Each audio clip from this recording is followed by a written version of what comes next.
You are like Sudhir Goswami. They are not like Parishit. Oh, we don't want to 45 minutes. Om Namo Bhagavate Vasudevaya. Om Namo Bhagavate Vasudevaya. Om Namo Bhagavate Vasudevaya.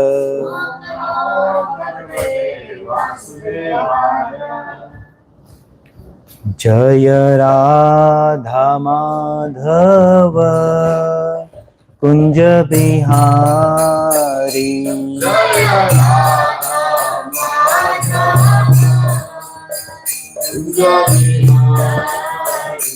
Jaya Radha Madhava Kunja Bihari.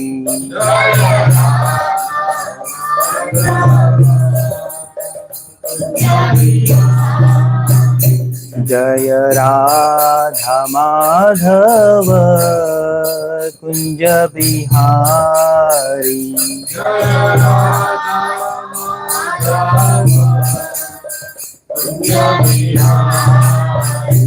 Jaya Gopi Jana Vallabha Girvardhari.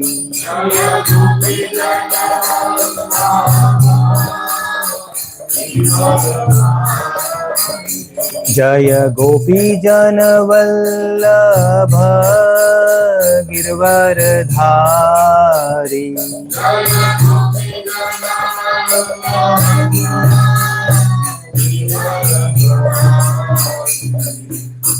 Yashodanandana Brajjana Ranjana.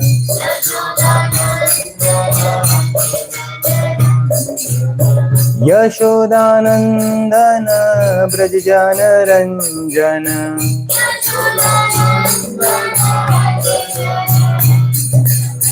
Yamuna Tira Vanachari.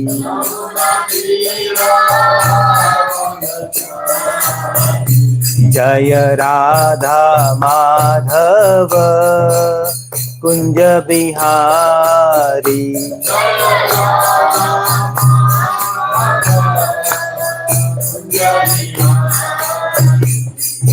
Hare Krishna, Hare Krishna, Krishna Krishna, Hare Hare, Hare Rama, Hare Rama, Rama Rama, Hare Hare.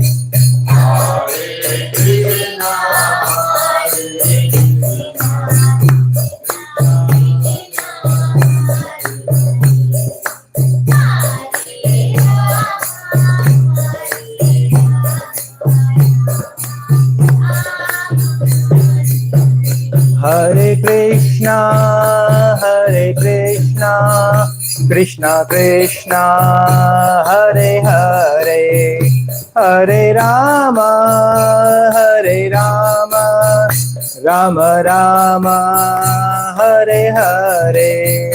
Hare Krishna, Hare Krishna,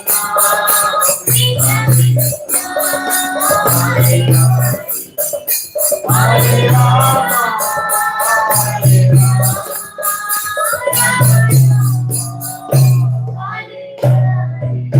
Hare Krishna. I welcome you all to today's Srimad Bhagavatam Katha. I first of all thank you, ISKCON Columbus, for giving me the opportunity to serve Srimad Bhagavatam. I pay my humble obeisances to all the Acharyas, Srila Prabhupada, Sri Sri Radha Natpar, Sri Sri Gauni Tai, Jagannath, Bhagwan Jagannath, Baldev Maharaj, Maiya Subhadra, and all senior Vaishnavas and all the Acharyas. Please bless me. I have no qualification to serve Srimad Bhagavatam, but it is your grace that I am able to here serve Srimad Bhagavatam. So thank you again for giving me the opportunity. Whatever I will speak, I will try my best to recite and repeat what I've heard from the seniors, from Vaishnavas and Acharyas. If there is any deficiencies, then please forgive me. Hare Krishna. So today we are going to study Srimad Bhagavatam, Canto 2. We are studying Chapter 4, which is a cosmic manifestation. And on the Canto 2, cosmic manifestation, and Chapter 4 is the process of creation. We will try to actually go through the 3 verses today. The verse number 2.4, 0.5, 0.6, and 0.7. Okay. So let's start, and then as we gradually progress, we dive into it. So Srimad Bhagavatam, Canto 2, chapter number 4, verse number 5. Repeat after me, please. Rajo uvacha samichinam vacho brahmana sarvagya tavanagna samicina vacho brahmana sarvagya tavagna tamo vishiyarte mahiyam hare kathayantah katham. Now, because of the time restrictions, we will not go to the synonyms, but we'll straight go on with the translation and purport. So, translation and purport is by His Divine Grace A.C. Bhakta Bharat Srila Prabhupada ki Jai. Translation. Maharaj Pariksit said, O learned Brahman, you know everything because you are without material contamination. Therefore, whatever you have spoken to me appears perfectly right. Your speeches are gradually destroying the darkness of my ignorance, and for you are narrating the topics of the Lord. We're going on to the purport, and then I will try my best to explain the purport as well. The purport. The practical experience of Maharaj Pariksit is disclosed herein, revealing that transcendental topics of the Lord act like injection when received by the sincere devotee from a person who is perfectly uncontaminated by material changes. In other words, receptions of the message of Srimad Bhagavatam from professional men heard by Karmakandi audience never act miraculously as stated here. Devotional hearing of the message of the Lord is not like hearing ordinary topics, and therefore the actions will be felt by the sincere hearer by experience of the gradual disappearance of ignorance. Here there is a verse from Svetaswar Upanishad, which is a 6.23. The verse goes like this: Yasya deva para bhaktir yatha deva tatha guru tasyate kathite hay artha prakashante mahatmanah. Srila Prabhupada writes, when a hungry man is given a food to eat, he feels satisfaction of hunger and the pleasure of dining simultaneously. Thus, he does not have to ask whether he actually been fed or not. The crucial test of hearing Srimad Bhagavatam is that one should get positive enlightenment by such an act. Hare Krishna. Om Ajnanatimirandasya Gnananjala Shalakaya Chakshurunamlitam Yena Tasmai Shri Guruve Namaha. Jai Shri Krishna Chaitanya Prabhu Nityananda Shri Advaita Gadadhar Shivas Adi Gaura Bhakta Vrinda. Hare Krishna Krishna Krishna Hare Hare Hare Ram Ram Ram Hare Hare. So let's understand this verse. Now, at the end of the chapter, chapter 3, we have got to know that Sukadeva Goswami Maharaj actually come up to the conclusion that the aim of the life is to serve Srimad Bhagavatam and listen Srimad Bhagavatam. Now we are moving on to the chapter 4, which is the cosmic creations of the universe. So on the couple of first verses, the Parikshit Maharaj, what he realized that whatever so far that Sukadeva Goswami actually spoken to him, because of that he actually has come out of the attachment towards worldly material things. And if we study the verse number 3 and 4, where we find that now slowly, Parikshit Maharaj is finding that the desire of attaining the dharma, artha and kama is slowly going deserted, is vanishing. So on this verse, as we can see, that the verse is started saying that Samichina. Now what does the Samichin? Samichin means that you are scrutinizing something. So here, Parikshit Maharaj saying that Samichina Vacho Brahmana. So whatever you are saying, the oh great Brahman, Sarvagya Tava Nagnaha. Sarvagya means you are omniscient, you know everything. Why? Because you are a Tava Agnaha. Agna means the one he is a sinless, papless. Of course, we all know that Sukadeva Goswami is a sinless, right? So he knows everything. But he's actually telling the Srimad Bhagavatam to Parikshit Maharaj step by step. He's not going directly to the Canto 10. So what the Parikshit Maharaj is saying here is that because what you have said and because you are sinless, because you're in the knowledge that you have given me, the ignorance that I had, the attachment that I had with my worldly pleasures, with calm, growth, etc., is slowly going away. Now, what Prabhupada here says, it is very important to understand here that when we study Srimad Bhagavatam, especially Prabhupada says that who is the correct speaker of Srimad Bhagavatam and who is the correct listener of the Srimad Bhagavatam. So I want to start with a question here. Prabhu, what means Prem Sindhu Prabhu, probably you are the senior, so you can probably answer me the question. Now, what is the proof that you have attentively listened to Srimad Bhagavatam? What is the proof? That Prabhupada says in the purport in the end that if you eat something, then you will feel satisfaction. Can we go down, Prabhu? The crucial test of hearing Srimad Bhagavatam is that one should get positive enlightenment by such an act. So you get the pleasure of relishing Srimad Bhagavatam and you feel satisfied. So that hunger goes away. So there is a verse, but I don't want to say all these things, but I can say Yasyaham. That is also Bhakti Pareshanubhava. Virakti Anyatra Chaye Shatrika Ekakala. Prapadya Manasya Yathashdashyus Tushti Pushti Shudapayo Anukasham. When one surrenders to the Lord, three things happen. Bhakti, a direct experience of the Lord, Paraishanubhava, and detachment. Just as a man eats, when he eats, then three things happen.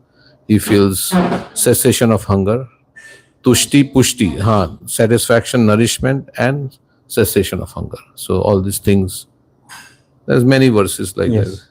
Thank you, Prabhu. So very rightly said, Prabhu. But one of the things that we understand when we read and study Srimad Bhagavatam is that we understand the Mahima, the importance of Lord Shri Krishna. That's the basics. For example, if I tell you that what is the importance of the money, does anybody here does not know that what is the importance of money? We all know, right? What money can buy. We all know that. So we understand the importance. Similarly, when we study Srimad Bhagavatam and when we listen Srimad Bhagavatam attentively, then we understand who is Lord Shri Krishna. Lord Shri Krishna is Param Ishwar. There's a verse. We are going to study that verse anyway in just a momentarily. But the verse in Brahma Sahita 5.1 says, Ishwaraha Parama Krishna Chidananda Vigraha Anadir Adir Govinda Sarvakarana Karanam. So we understand the importance of Lord Shri Krishna. When we understand the importance of Lord Shri Krishna, then we understand how to become a devotee of Lord Shri Krishna, how to serve Lord Shri Krishna, how to serve the servants of Lord Shri Krishna. Right, Mataji? So now the question is, now we understand that what is the importance of attentive listening Srimad Bhagavatam. But whom should we listen to Srimad Bhagavatam from?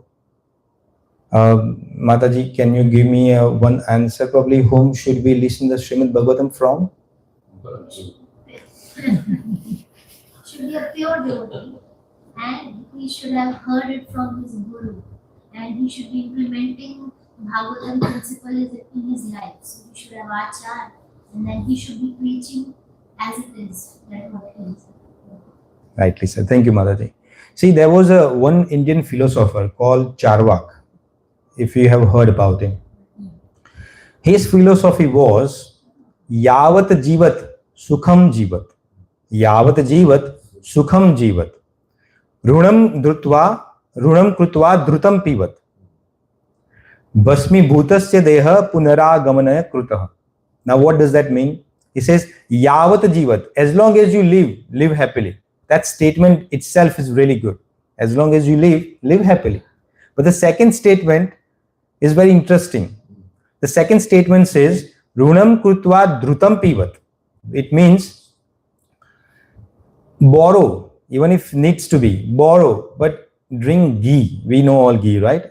When this Indian philosopher Charvak was there, everything was cooked in ghee. So ghee was so much importance of it that time, right? So what he's saying, whatever you have to do, even you have to beg, borrow, still try to drink ghee. And why? And the third statement says, because when you die, basmi bhutasya deha, when you die, punaragamanaya krutaha, that means nobody comes and asks for the money. So if I, Alankar Prabhu, if I have borrowed 100,000 from you, and if I die, you're not going to come to me all the way to whichever lok I may go to, say, Bharat Prabhu, please give my $100,000, right? So see, we need to understand, whom should we listen Srimad Bhagavatam from? Should we listen Srimad Bhagavatam from Charvak? No. Of course not. Why? Because his philosophy is Mayavadi philosophy. It's worldly. His philosophy is to enjoy the worldly pleasures, whereas Srimad Bhagavatam is pure on devotion, purely devotion. Srimad Bhagavatam is teaching us the love for Krishna. When we understand who is Krishna, when we understand that who is my father, who is my mother, when we were little, when we just got born, and slowly when we got realization that he's my father, he's my mother, slowly we get attached to our family members, and our love gets started. See, similarly, when we read, when we study, when we listen Srimad Bhagavatam, the love for Krishna automatically awakens. But when it awakens, when it is heard from pure devotee. Here Prabhupada saying one example about injection. Now I would ask you, Prabhu, when do we take injection? When we are sick. Exactly right. But what if I tell you that instead of taking an injection, I give you some medication, some tablets? Would that be beneficial, do you think? Yeah. Mataji? What works quickly, injections or tablets? Injections. Okay, now whom do you get the injections from? Certified doctor, okay, or certified nurse. What if I were to come to your place and say, Prabhu, you are a disease, you got a fever, let me get you injection. Will you take it from me? Why? Because I'm not certified, right? Yeah. I probably don't know what are the veins, what are the arteries. I may get the injection somewhere that is not needed, right? So similarly, as Prabhupada saying here, when we are deceased, we need an injection. Now there was one very interesting, very interesting pastime comes from Prabhupada Lilamrit, where he's quoting to Revati Prabhu. What he's quoting, that if you are not 24 hours Krishna conscious, if you are not 24 hours Krishna conscious, you are deceased. You are deceased. So what do we need if you want to quickly get out of the disease? To take the injection. And what is the injection? Srimad Bhagavatam. Whom should we learn the Srimad Bhagavatam from?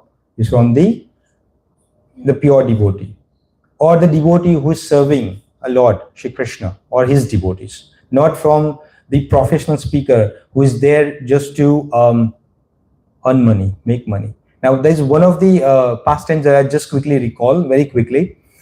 I think I don't know the name of the place. Maybe it's a Krishna Nagar where Bhakti Siddhanta Saraswati Maharaj went along with his disciple. Now there was about 7 days of Hari Kirtan was happening. So Bhakti Siddhanta Maharaj, when he reached to the Katha, the Hari Kirtan, he listened that Hari Kirtan from the reciters. And what he said to that, after some time, he grabbed the mic, said, hold on, let me say something. And what he's saying? Yes, तुम्हारे मुख में है हरि हरि, तुम्हारे दिल में है mani mani.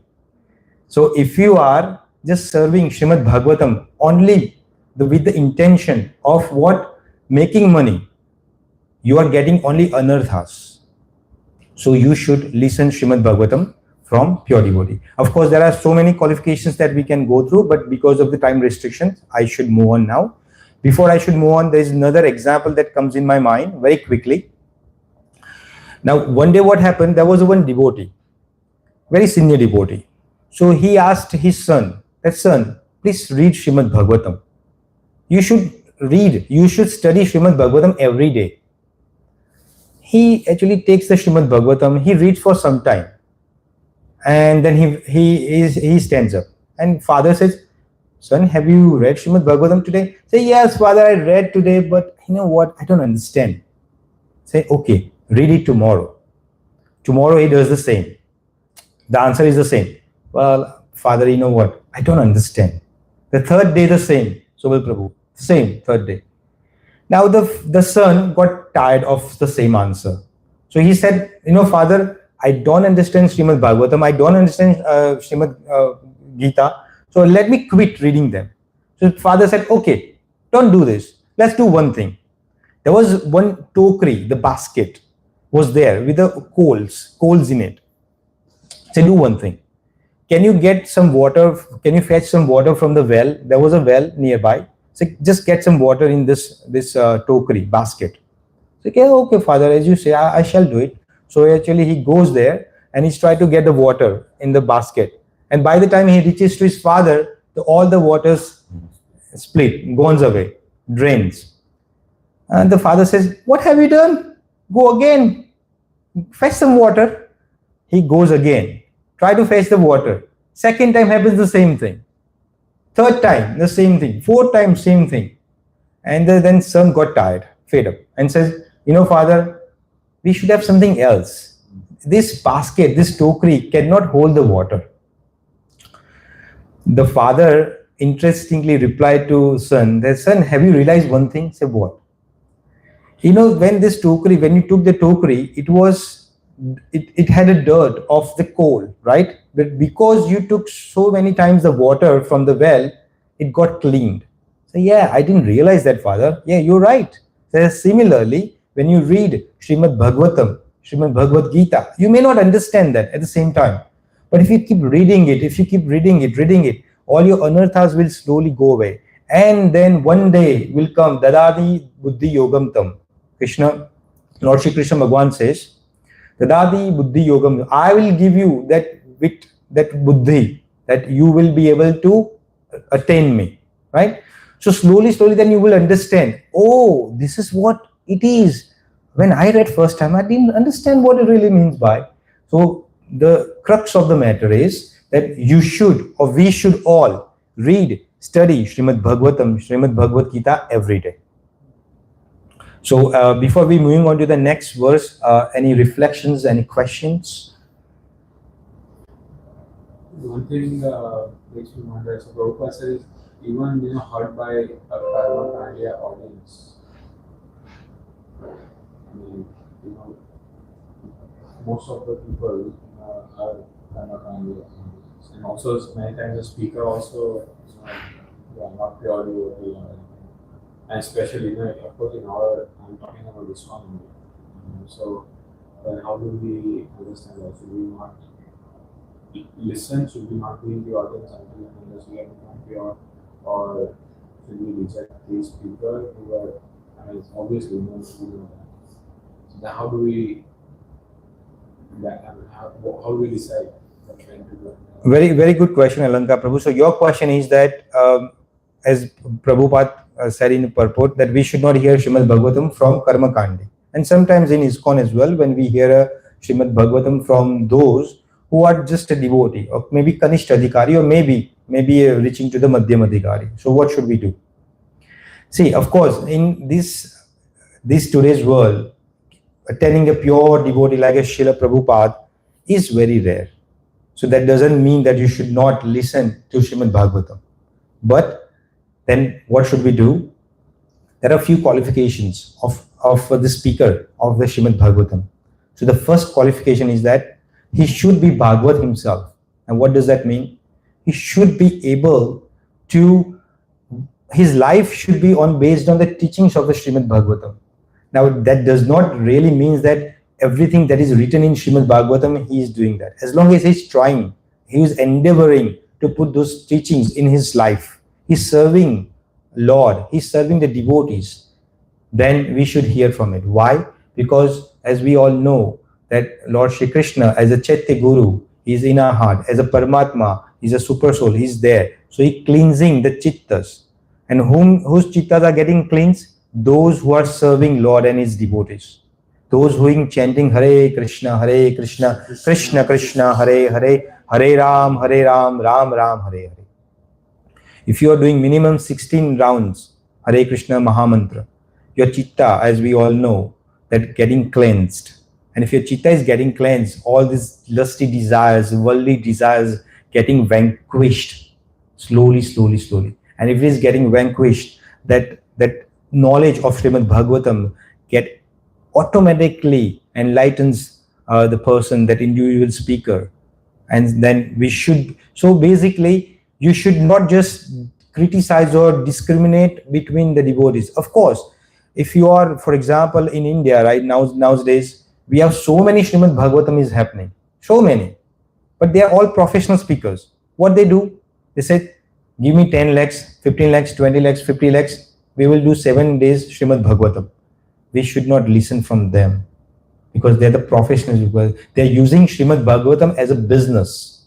If one is preaching Srimad Bhagavatam as a business, one should not listen from that speaker. I hope that answered you. But I'm asking whether we have such speakers in the community, the devotee, the congregation, everywhere across the world. What do we not listen to them? Because I'm thinking that your Srimad Bhagavatam is pure, right? Amar Puran. And even though the messenger is not pure, but the message is pure, then what is the harm? He should be saying as it is. What he Yeah, is. and he But says if they as are it is. That's it. corrupting the message, then that's But this one saying, even though they are karma kandi, they are sinful, the most sinful, but they are giving Bhagavatam as it is. So, Prabhuji, I have one question to you. Now, we all know that milk is pure, right? Is a nectar. We all know milk is a nectar. But what if I put 1 drop of poison in it? Is it poison? Will you drink it? No. The same answer. He's saying if you give the milk as it is. See, that is what I'm saying. You need to know that what that speaker's character is like. When you're listening from a speaker, now of course your question is valid, but the answer remains the same. That's as long as you know that speaker is serving the Lord, then yes, we can listen from it. But if that Srimad Bhagavatam is only the point of view of Srimad Bhagavatam is the business point of view, or to get some fame, for example, or something else like worldly desires, then we should not listen from that speaker. Because that anarthas, because for example, if I have anarthas in me, right, I'm passing that anarthas to you because I'm interpreting that Srimad Bhagavatam according to my consciousness, right? When we said I'm giving the Srimad Bhagavatam as it is, now right now as I'm narrating Srimad Bhagavatam, right, nothing is from me, everything from the acharyas, from seniors like you. There is no subtractions, no addition, multiplication, anything from my side. I have not added anything. So if that is the case, if I'm just repeating what Acharya is saying, then it's okay. But if I'm adding something from my point of view, then one should not listen to Srimad Bhagavatam from that. I hope that answers you. Okay, let's move on to the next verse. So Srimad Bhagavatam, Canto 2, chapter number 4, verse number 6. Please repeat after me. Bhuya eva vivitsami Bhuyeva vivitsami Bhagavan Atma Mayayaya Bhagavanakamaya Yatedam Srujetam Vishwam Yatedam sujate vishwam Yatedam Srujetam Vishwam Yatedam sujate vishwam Durvibhavya Adishwaraha. Vibhavyam adishwarehe. Now we are again not going to synonyms because of the time restrictions. We straight away go on to the translation and purport. The translation and purport by His Divine Grace A.C. Bhaktivedanta Prabhupada Ki Jai. Translation. I beg to know from you how the personality of Godhead by His personal energies create this phenomenal universe as they are, which are inconceivable even to the great demigods. So we are going on to the purport. In every inquisitive mind, the important questions of the creations of the phenomenal world arises, and therefore, for a personality like Maharaj Parikshit, who was to know all activities of the Lord from his spiritual master, such as inquiry is not uncommon. For every unknown thing, we have to learn and inquire from a learned personality. The question of creation is also one of such inquiries to be made to the right person. The spiritual master, therefore, must be one who is Sarvajnana, as stated herein before in connection with Sukadeva Goswami.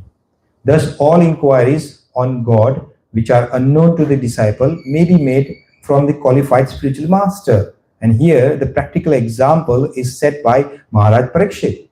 It was, however, already known to Maharaj Parikshit that everything we see born out of energy of the Lord, as we all learn in the very beginning of Srimad Bhagavatam, Janmayan Asya Yatha. So Maharaj Parikshit wanted to know the process of creation. The origin of creation was known to him, otherwise he would not have inquired how the personality of Godhead by his different energies creates the phenomenal world. The common man is also known the creation is made by some creator and it is not created automatically. We have no experience in the practical world that things is created automatically. Foolish people say that the creative energy is independent and acts automatically as electrical energy works. But the intelligent man knows that even the electrical energy is generated by an expert engineer in localized powerhouse, and thus the energy is distributed everywhere under the residence of engineer supervision. So let's stop here and let's contemplate what exactly Srila Prabhupada said here. Now, so here Srila Prabhupada says that to know something, one has to be inquisitive, right? Now, Prabhu, when we were kid, right? If you want to learn something, ABC or something, either we don't have an inquisitiveness, would you be able to learn that? No, right? So to know even the material knowledge, even if you want to learn the material knowledge, you have to be inquisitive. Now, the question comes here that, okay, I'll give you an example to understand that. Now, about 20, 30 years back, when this great civilizations was not there, like this advance of technology was not there. Let's say, for example, when I was born, right? When I was born in the village, 83, Prabhu, 1983. I'm old, Prabhu. So when I was born in a village, that time we didn't have cars in the village. We had a what? Bull cart. We all know bull cart, right? Now let's imagine the situation. If I was to taken at the age of, let's say, 5 years, 6 years, I was to taken to the metro city, like in a big city, and if I see a car that is running on the gas or petrol, what would I have thought? Well, in the village, we had something called bull who was carrying the cart, and here is the machine. Probably I wouldn't know that is called car. It runs automatically without anything. We just need a driver to run that. So if we don't have that inquisitiveness, how would I be able to know that machine is called a car, right? Same thing goes to the plane or any other technology, so forth. So similarly, Prabhupada says here that how this world is created. For that, you need to have that inquisitiveness. When I was studying in a school, the first time when we had a science as a subject, we were shown the model of this the sun, earth, Mars, moon, etc., etc. And we were very, very, very, very inquisitive. Where this sun came from? We see the sun every day. Where this came from? How this sun actually arises in the morning and sets in the evening? How that time is particular? We had so many questions, right? Similarly, Newton. We all know Newton, right, Mataji? Same thing happened with Newton as well. One day, what happened in the conference? There was a conference of all the great scientists happened. And they come to the conclusion that this universe was created by a Big Bang theory. There was nothing there, and there was a blast, and something was created from there. Now Newton, he not only he was scientist, but he believed in God, and of course he read Bhagavad Gita as well. So someday he actually asked his friend, of course he's a scientist friend, says, "Why don't you just come to my home for a dinner?" And the friend was very happy, say, "Yeah, of course, I would certainly come." So what he did, he created the model of the solar system, and he put it somewhere. When the friend came, visited Newton, they talked, and all of a sudden he actually looked at the model and said, "Wow, that's so beautiful. Who created this?" And then Newton said, "You know what happened, friend? Yesterday night I was sleeping and I heard a blast. And from that blast, when I woke up in the morning, I saw there was lovely model was there." And the friend was laughed at it, saying, I'm the first one whom you saw today in the morning. That doesn't happen. Somebody has created this model.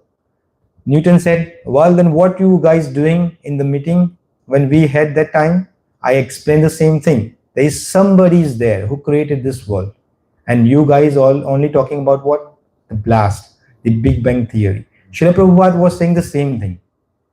What he was saying that from the blast, nothing gets created. One thing gets destroyed. If I blast something here, Prabhu, do you think I can get anything out of that? No. It's going to destroy. Whatever is there, it's going to destroy. Right, Prabhu?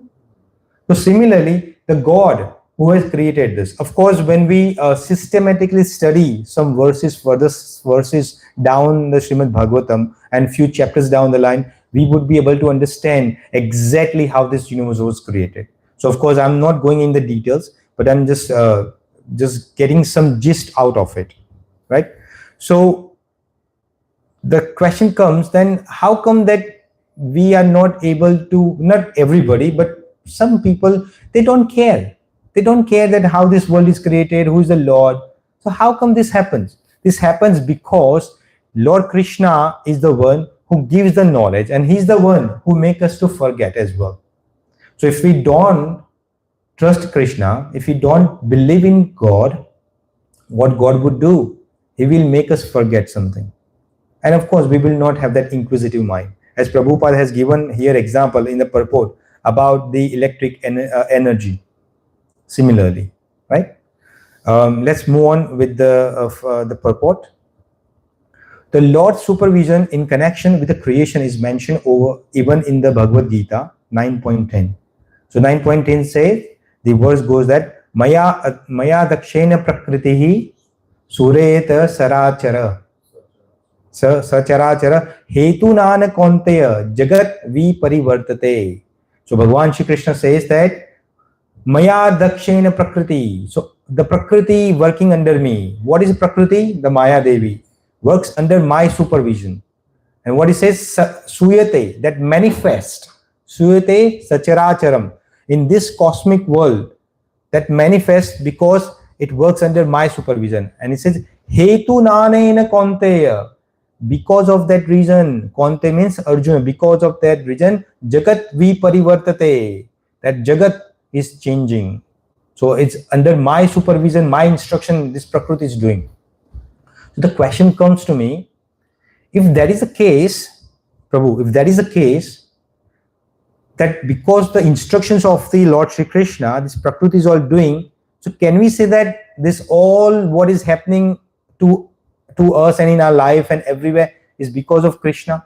Can we say that? Yes. Yes, indirectly. Why? Now, for example, if I have a flower, Prabhu, the flower normally, if I have a rose will have some fragrance, of course, right? We cannot separate fragrance from rose. But if I take that flower closer to you, what would you feel? You will feel the smell of the flower because of your smelling power of it, right? But the smelling power of the flower, the fragrance and the flower itself, both are different. Even though both are one, both are separate. Flower is a separate and the fragrance is separate. Similarly, Lord Shri Krishna is the origin and the Prakriti came from Lord Shri Krishna, is Prakriti doing all these things. Lord Shri Krishna says very categorically in chapter 5, verse number 14, he says, Na kartutvam na karamani lokasya sujiti prabhu na karam fal sayoge svabhava vastu pravartate. He says, I'm not doing anything, Arjun. So Arjun said, if you're not doing anything, then who's doing it? Prakriti, my energy is doing all this. So are we clear on this, Prabhuji, Mataji? Okay, let's proceed. So it is clearly said that the material energy is manifestation of one of many such energies of the Supreme, Prakashya Saktir Vividya Surayate. An experienced boy may be struck with wonder by seeing the impersonal actions by electronics or many other wonderful things conducted by electrical energy, like I gave you the example, the car example, right? So-called the scholars and philosophers of the world may, by mental speculation, present so many utopian theories about the impersonal creations of the universe. But an intelligent devotee of the Lord, by studying Bhagavad Gita, can know that behind the creation is the hand of Supreme Lord. Just in the generating electrical powerhouse, there is a resident engineer. The research scholars find out of the cause and the effect of everything, but research scholars as a great Brahman, Brahma, Shiva, Indra, and many others demigods are sometimes bewildered by seeing the wonderful creative energies of the Lord. So what to speak about tiny mundane scholars dealing with pretty things? So as we know in the Brahma Vimohan Leela, even the Brahma who is situated in the Brahmalok, Satyalok, is the first jivas whom created by Lord Vishnu. Even if he get bewildered by Maya Shakti, then think about us, even though we have a puffed up ego that we know everything. Right, Prabhuji, Mataji? So we should not have arrogance that we know everything. Only the God knows everything. We are just a tiny part, atom of that universe. So we shouldn't have that puffed up ego in us. As there are differences in living conditions of different planets of the universe, as one of the planets is superior to other, the brains of the living entities in those respective planets are of those different categories value. As stated in Bhagavad Gita, one can compare the long duration of life of the inhabitants of Brahma's planet, which is inconceivable to the inhabitants of the planet Earth. We all know the life of Brahma. Now let's say, for example, we are a human, right? If I say, what is the life of an ant? What is the life of an ant?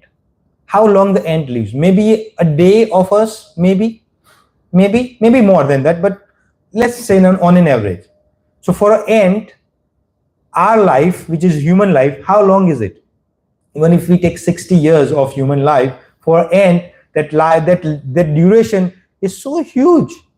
So if we think about the higher planetary system, like even Lord Brahma's, how long the Lord Brahma's lives, as it is stated in Maitri Muni says in further chapters. See, give you an example. The Chatur Yugas. One Chatur Yuga is about 43,20,000 years. One Chatur Yuga. Same Chatur Yuga, if you multiply by 2,000, that is the 1 day of Brahma, 8 Arab something, it comes around. That's the lifespan. That's the only 1 day of Brahma. So think that Brahma lives 100 years.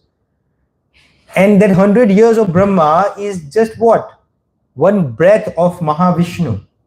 So think about what is the age of Mahavishnu, how big the Mahavishnu is. What to speak about Krishna? What to speak about Krishna? Brahma's age is 311 trillion years. Yes, Prabhu.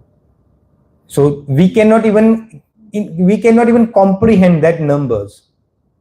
So think about the age of a Brahma. If the Brahma's age is that huge, humongous, then we think about that our life in 60 years of life, 40 years life, 80 years life, what we are getting all the material opulences. We try to get house, we try to get good business, good family, everything. And after 60 years, 80 years, we die, and then we come back again. So basically here Srila Prabhupada says that if you try to speculate from your imaginations how this universe was created, you wouldn't be able to know. Even the scientist would not be able to tell you exactly. Now we know that there are multi-million galaxies. The next galaxy to Milky Way is which, Prabhu? Andromeda, right? Andromeda. And the next stars next to sun is Betelgeuse, which is 10 light years away from here. Think about it. 10 light years, which means 1 light years means what? It takes whatever the time it takes for us to travel the 1 year. That is the travel of speed of the light. That's 10 light years. That's the next star. So if we think that universe, the next star of the sun is so far away from us, how big this universe could be. So how can you just with just some technical things, like one of the satellite that they sent in 80s, I guess, there was just forget the name of that, is getting good pictures out of the universe. We think that what? No, not Skyone, the satellite. I just forgot the name. It was there in my mind. We think that is getting us is getting us the good pictures of the universe. But how much of the universe do we know? So basically, Prabhupada is telling us that we should just trust our scriptures. We should learn from our scriptures that how this universe was created. Don't just listen to the mundane people, the scientist. Now we all know when I was a very young, when I was a student of science, the one thing was taught to me that the light travels straight. That point of time. So the scientists that point of time discovered that the light travels straight. But now, as I have grown up now, what I learned that not only the light travels straight, but it travels curvy way as well. Right, Prabhu? So why they change from their statement? They keep changing from their statements. Because every new discovery obsolete the old discoveries. So same thing, Big Bang theory, as they purported, is the same thing. It's obsoleted because they don't know, right? Let's move on further. Prabhuji, do we have still time? Yeah, we have to finish. Okay. So let's quickly finish this purport. So here it says that there's a good verse that I just recited, Brahma Sahita 5.1. It says, Ishvaraha Parama Krishnaha Satchidananda Vigraha Anadir Adir Govinda Sarva Karana Karanam. So it says that there are many personalities possessing qualities of Bhagavan. Nowadays, if you ask the mundane people who is a Bhagavan, anybody in India, every week there is one Bhagavan is created. Every week one Bhagavan is created. I am a Bhagavan. The one says I am a Bhagavan. So here he says, but Krishna is the supreme because none can excel him. He is the supreme person and his body is eternal, full of knowledge and bliss. He is the primeval Lord Govinda and the cause of all causes. See, our body is made up of flesh, right? But the Krishna's body is made of what? Sat Chit Ananda. Satchidananda Vigraha. He doesn't get diseases. He doesn't feel fever. He Krishna doesn't have to go to a Walgreen to get a flu shots, right, Mataji, or COVID vaccination, because his body is not a material body. Krishna's body is Satchidanand. Here is further he says, Brahmaji admits Lord Krishna to be the supreme cause of all causes, but person with tiny brains, with a tiny pretty planet Earth, think of the Lord as one of them. Like I said, nowadays we're getting Lord every week in India. Everybody says, I'm the Lord. Thus, when the Lord says in the Bhagavad Gita that he, Lord Krishna, is all in all, the speculative philosophers and the mundane regulars deride him, and the Lord regretfully says, this one is a very popular verse, avajananti mama muda manushim tanu ashritam param bhavam ajanto mama bhuta maheshwara. So it says, avajananti mamuda. Mamuda, the one that who doesn't know me, the fools, they laugh at me. Why? They think that, hey, Krishna is just like me. He takes the birth, he takes all the pastimes, leelas, he has a lot of sorrows, pains, happiness, and he dies one day. So what is difference between me and Krishna? So here Krishna says, avajantinam mam mudha. He says, manushim tanu ashitam param bhavam ajan. They don't know my real nature. Param bhavam, the real nature, they don't know my nature. Mam bhutam maheshwara. I am the supreme. Everything is in me. Everything that is created is by me only. But these fools, they don't know me. They think I am one of them. Right? We quickly go to the end of the purport, as the purport itself is a big purport. So here says, Maharaj Parikshit did not ask his spiritual master Sukadeva Goswami to narrate Lord Krishna's pastime in Vrindavan. He wanted to hear first about the creation of the Lord. Sukadeva Goswami did not say that the king should hear about the direct transcendental pastime of the Lord. The time was very short, and naturally Sukadeva Goswami could have gone directly to the 10th canto to make a short of the whole thing, as generally done by the professional reciters. But neither the king nor the great speaker of Srimad Bhagavatam jumped up like the organizer of Bhagavatam. Both of them proceeded systematically. See, nowadays, as we all know, that in this 7 day saptas, as we all probably, that's what we were talking about, Prabhu, just the first question of yours, what they talk about? Do they talk about who is Krishna? Do they talk about what Krishna's glorification is? Straight away, after second or third day, they go under Canto 10. What they say? So let us tell you how Krishna got appeared in this planet Earth. What did he do? How did he steal the makhan, the butter, etc., etc. And those who are sitting there, shrotas, actually they are not shrotas, they are shrotas. What they think? They listen, oh, so Krishna had so many wives, can't I have a couple? Because they don't know the essence of Krishna. Because they don't actually talk about, that's why Srila Prabhupada used to say. Now, there's very quickly, before we finish up, there was one really good pastime of Srila Prabhupada. We all know Gopal Krishna Maharaj, right? So my respectful obeisances to his lotus feet, Gopal Krishna Maharaj.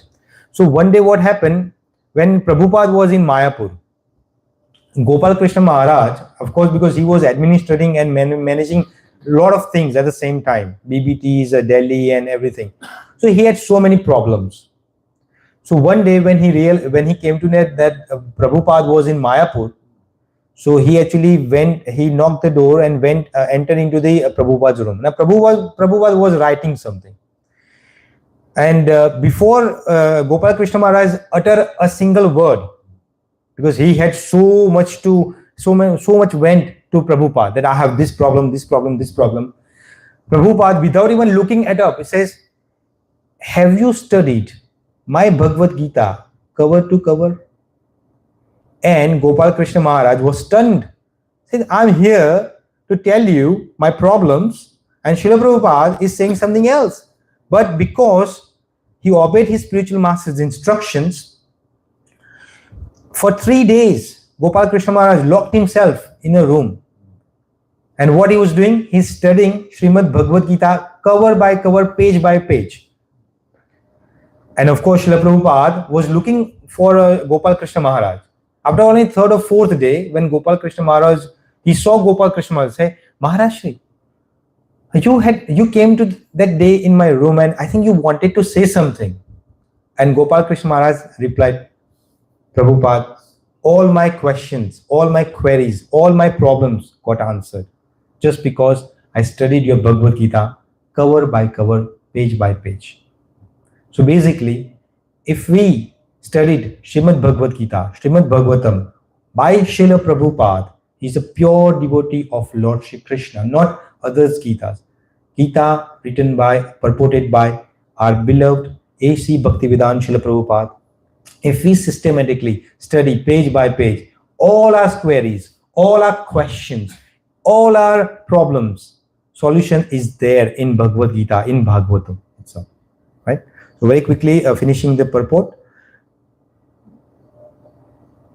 Those who are under the control of the energy of the Lord, or in other words, those are in the material world, must first all know how the external energy of the Lord is working under the direction of Supreme Personality. And afterward, one may try to enter into the activities of his internal energy.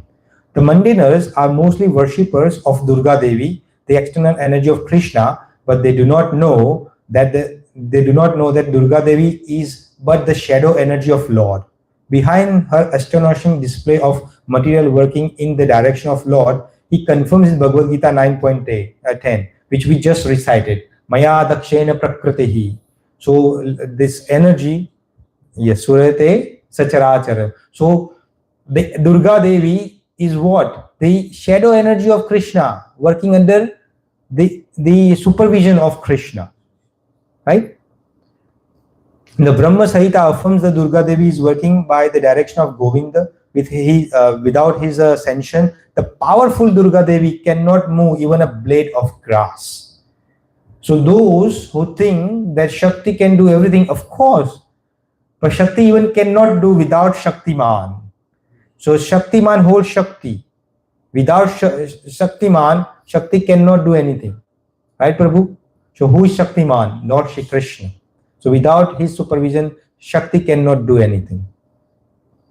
Therefore, the neophyte devotee, instead of jumping at once to the platform of transcendental pastime presented by internal energy of Lord, may know how great the Super Lord is by inquiring about the process of his creative energy. In Chaitanya Charitamrita also, the description of the creative energy and Lord's hand in it are explained, and the author of Chaitanya Charitamrita has warned the neophyte devotee to be seriously on guard against the pitfall of neglecting the knowledge about Krishna in regards to how great he is. So again, here it says the same thing. One should not jump directly to the 10th canto just you wanted to know how Krishna enjoyed himself. Because when you don't know about Krishna, when you don't know the importance of money, how would you be able to spend it? The boy, 3-4 years boy, nowadays 3 years 4 boy knows that, but if you give iPhone to 3 years 4 years boy, what he would do? He would play that iPhone as a toy because he doesn't understand the importance of iPhone. He doesn't know what you can do with iPhone, Prabhuji, Subal Prabhu. He can use the iPhone as a door stopper. He can throw the iPhone. But the father or the mother who knows how much they paid for the iPhone, what is the importance of iPhone, what they can do with iPhone. Similarly, the neophyte devotee, one should, what they do? They should first systematically study Srimad Bhagavatam before reaching to and studying Srimad Bhagavatam 10th canto. So finally here it says that we should I just go ahead and finish the purport, Prabhu? Yes, okay. So only when one knows Lord Krishna's greatness can one put firmly unflinching faith in him. Otherwise, like the common man, even the great leaders of men will mistake Lord Krishna's for one of many demigods or historical personality or myth only, like I said previously.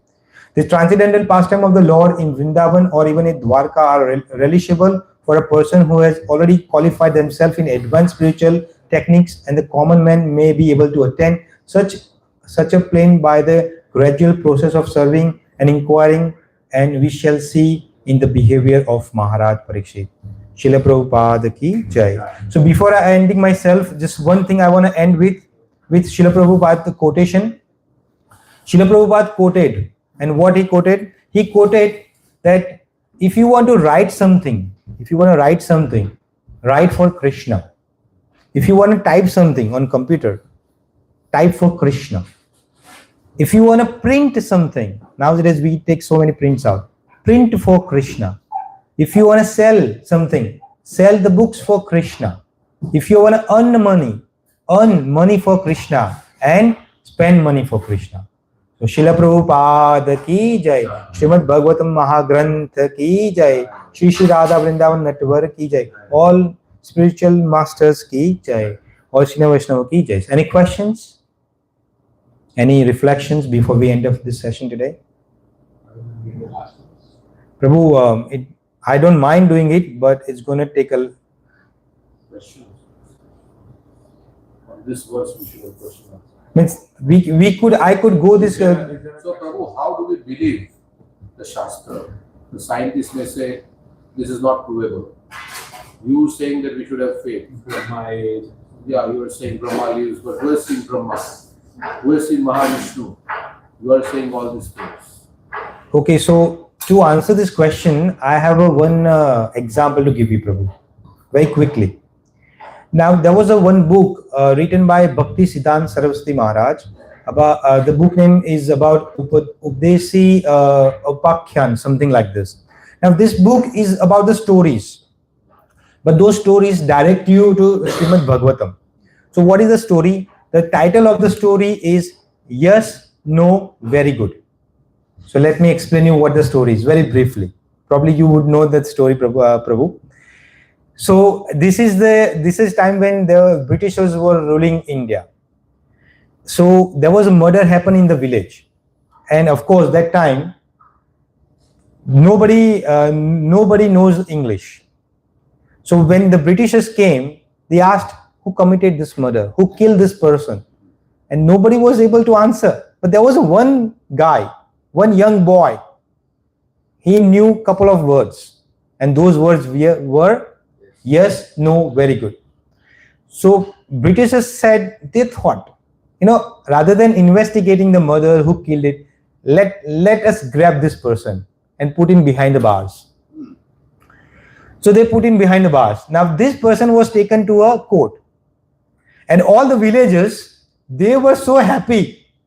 They're happy because they said, oh, now one of our villagers is in the court and he's going to speak in English in front of the judge, whom we cannot even dare to look at. So the first question the judge asked is that, have you committed the murder? And he said, yes. Have you committed the murder? He says, yes. The second question was, do you have any witness? He says, no. Do you have any witness? And no. And the third one was, you will be hanged to death.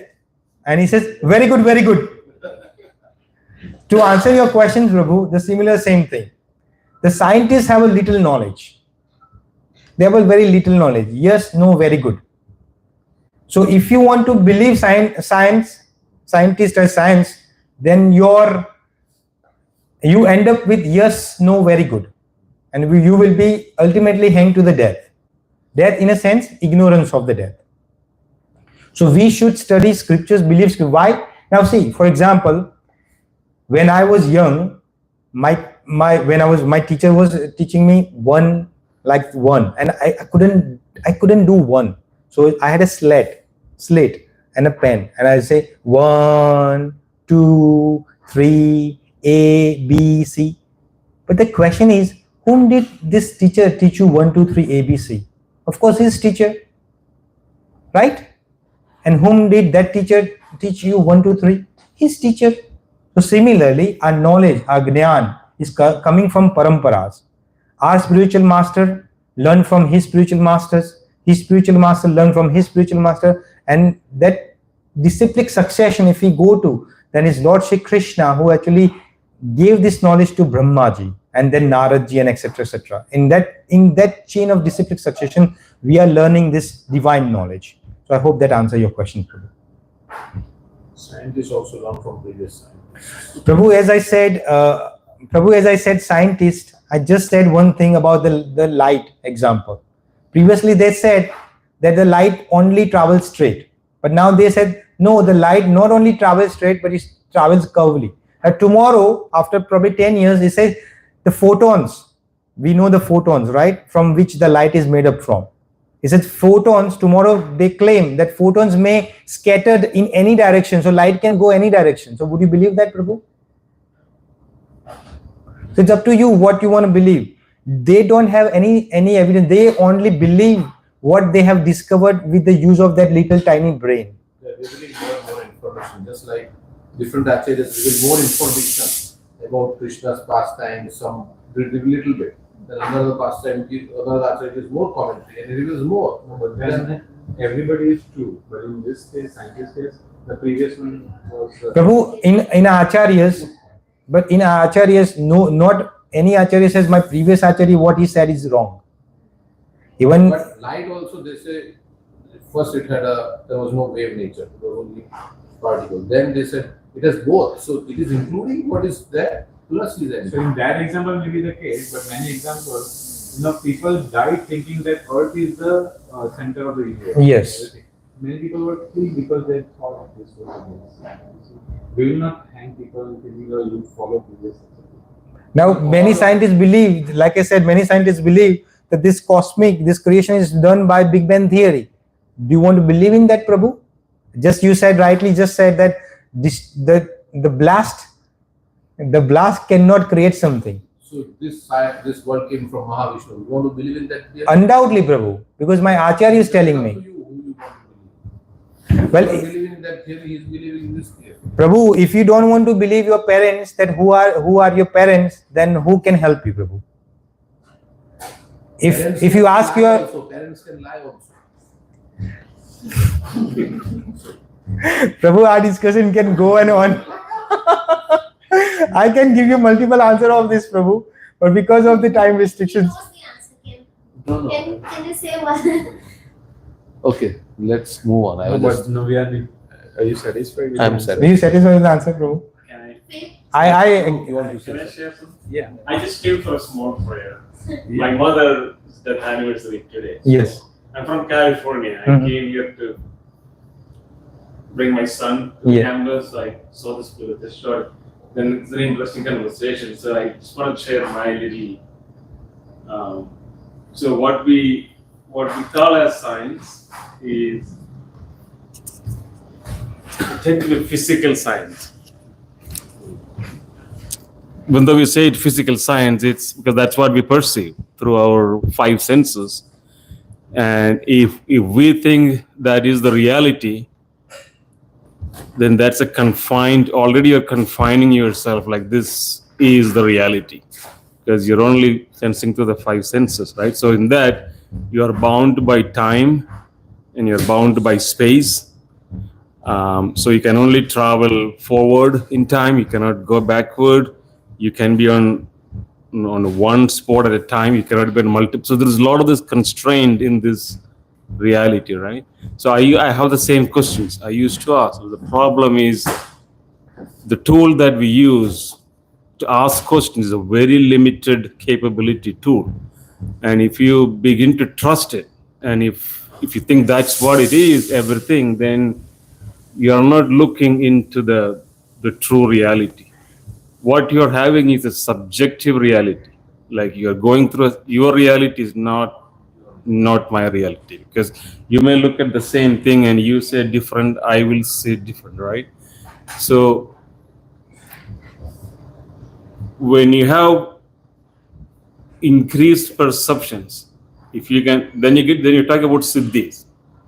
Like from a normal being, you begin to have this additional perceptions. So you can, if you think for a moment, if you can break time and space, how the experience would be.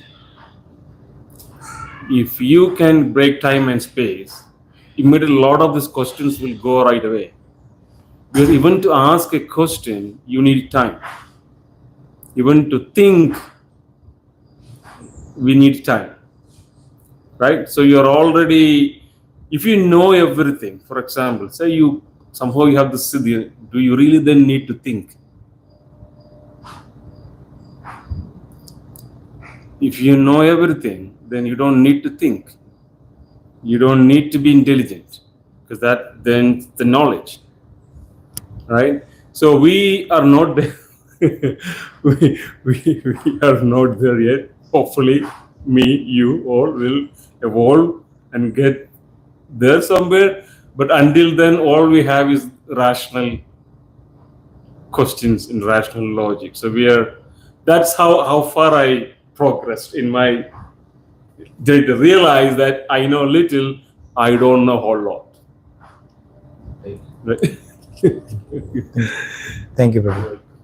Thank you. Any other further question? What you said, you said that if you read Bhagavad Gita, If we read Bhagavad Gita page to page, all our problems will be solved out. That's what Prabhupada's instruction is. But people are still struggling. People have challenges, etc. Right? So, do you have any idea how reading Bhagavad Gita can impact their lives? Sure, Prabhu. Does it mean the problem goes away? What does that mean? Sure, Prabhu.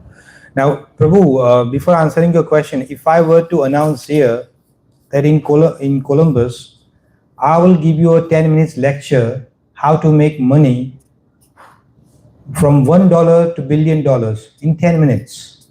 What do you think? How many people will come and attend my lecture? many people. A lot of people. Plenty. We can count in our hands, right? The reason of our problems, Prabhu, is because our attachment to these worldly pleasures. We don't understand why we are here in human body. Now, we all know that, like for example, a person who likes to eat a lot, he just want to eat.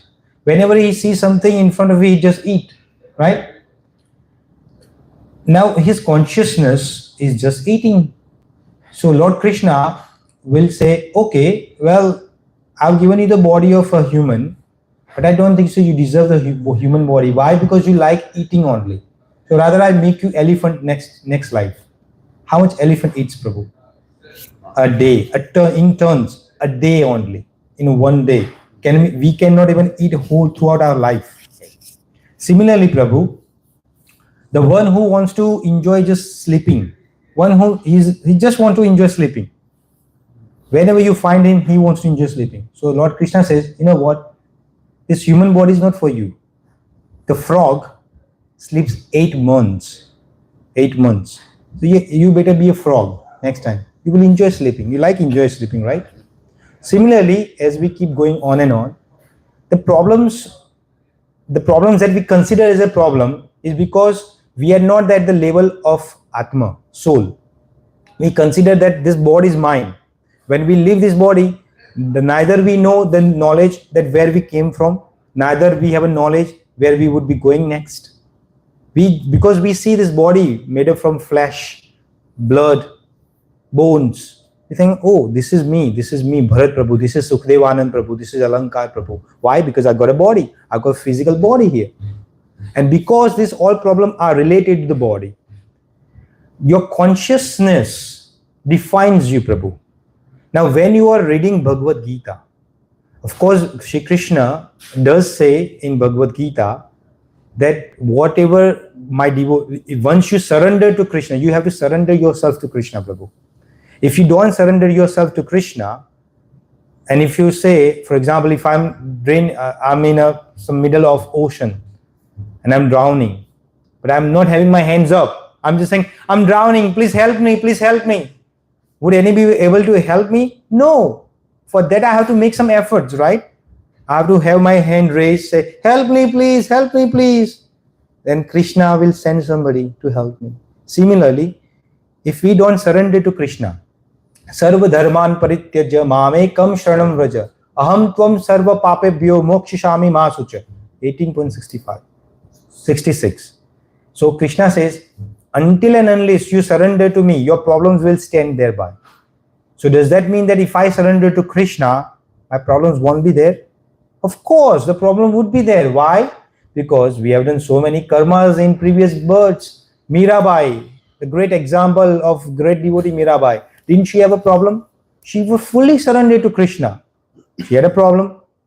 In Gujarat, I'm from Gujarat, we have a Narsi Mehta. You heard the name. He had a lot of problem in his life. He surrendered to Krishna. So Krishna says, those problems, if you surrender to me, then leave it on to me. I will take care of it. And whatever you have it, I will preserve that. And whatever you lack, I will give it to you. But you have to have that complete faith. If you have your feet in two boats, right, what will happen, Prabhu? You won't be able to save yourself. Your end result will be drawn. Similarly, the material problems are there because it is in our consciousness. Now, of course, if I have a disease in my body and if I read Bhagavad Gita, will Bhagavad Gita relieve me from the pain? May not be. I may still have the disease. I may still have to go to the doctor. But that disease, the doctor, everything is treating the body, not my soul, not my inner subtle body. But when I realize myself, when I raise myself to the platform of the soul, then I realize that, okay, this body is temporarily. I'm getting this body for 50, 60 years. I have to leave this body one day. Then what? Yam yam vyapi smaran bhavat tajyante kalevaram tam tame vati konte sadatat bhavat bhavita. So your consciousness defines you, Prabhu. Your problem will be there, but the attitude towards solving the problem will be changed. So for example, if you have a nail and I have a frame, let's say I have a Srila Prabhupada frame. I say, Prabhu, I want to hang this Srila Prabhupada picture down here, but the nail is other way around and you're just tucking it. Will it go? No. And say that in fact the nail belongs to this wall. No, you just have to change the nail. So your attitude is changed when you read Bhagavad Gita. You will have that inner tendency. You will be able to cultivate that tendency. Okay, I have this problem. How would I be able to solve it? The problems will remain the same, Prabhu. I hope that answers your question. So in other words, our perspective to that problem changes. Exactly right, Prabhu. Right? Yes. And probably we will define what is the right problem. What is the real problem in life as opposed to this problem, because it's all bodily problems. Body is going to pass away. So what is the real problem? Real problem is Janma Mrityu. Yeah. Because we have to take a birth. We have to stay in that confined womb of mother for 9 months or maybe more. Or maybe less than you have to put in a hospital. And then one day we die and we all have a fear of dying, right, Prabhu? Right. We all have a fear of dying. Right. So the main problem is not money problem, family problem, other problem. The main problem is birth and death. If we are able to solve that birth and death, then that is the reason we got this human body. Prabhu, on an average, it takes about almost around 2 crores years to take a human form. 2 crores, Prabhu. Today, take just one human body. Think about it, the importance of human body, and what we are wasting our human body is worldly pleasures, worldly problems. So does that mean one should not have ambitions in life? Like I want to be a scientist, I want to be a doctor. See, the ambition, one should have ambition like Srila Prabhupada had. What he had ambition? I want to grow my business, but that business money is to serve Krishna. If you have ambition to become a doctor, to be a scientist, but why you want to be a doctor? To serve devotees, to serve the community, and your consciousness is only for Krishna. That's why when I ended up the lecture, I said, you write for Krishna, you type for Krishna, you sell the books for Krishna, you earn for Krishna, you spend for Krishna.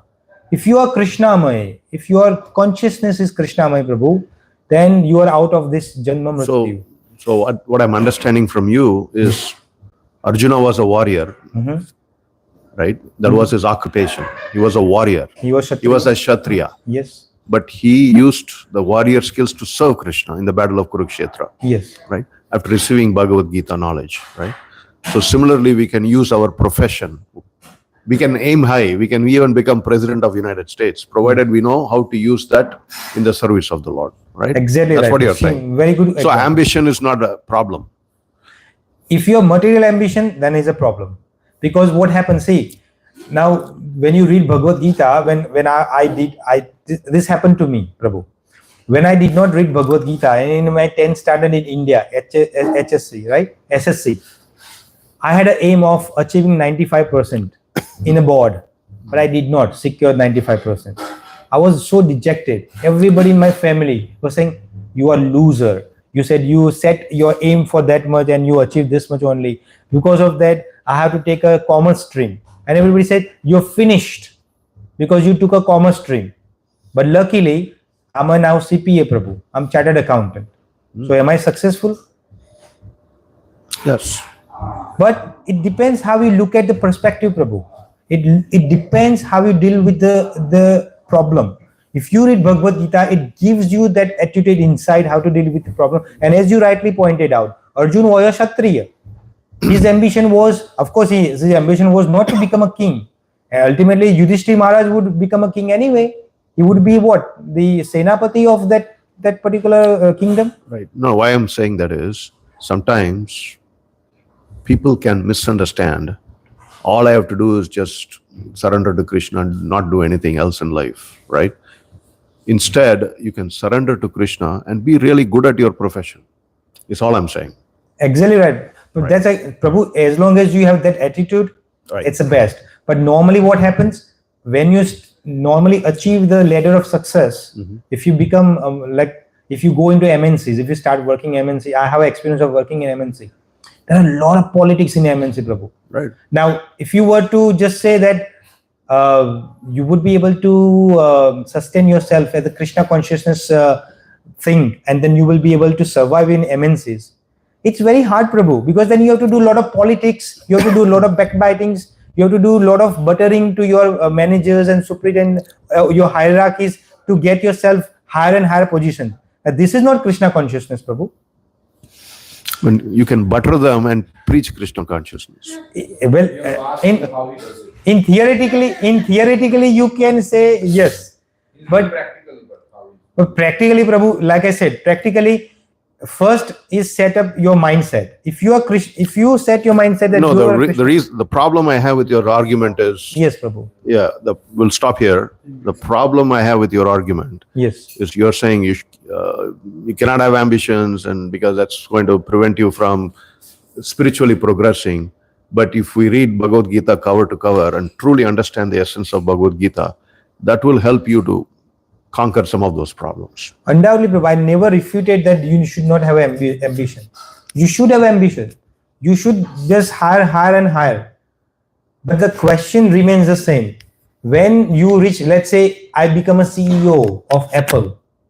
Let's say, and hypothetically, you become a CEO of Apple. Let's say, you think your life will be really easy going? You will have no problems. Life will be easy. Apple a day. That's Apple a day. Yes. So that means that you should have ambition, but that ambition should not hamper or hanker your path of devotion. Because ultimately, when you reach to the age of some 50s, 60s, Vanaprastha, even if you achieved a really high success, you would realize that what you have achieved is what you have lost. So I hope that answers. I'm sorry, Prabhu, I can still go on the answering your question, but because of time restrictions, I have to pause myself. Thank you very much for your question, Prabhu. Thank you very much, all senior devotees, for helping me and guide for all your guidance. All, thank you, Prabhu. Srila Prabhupada ki jai. Hare Krishna. I'll say this one thing. Beautiful topic. Thank you for doing an excellent class, Bharat Prabhu. But I will say this to Bharat Prabhu.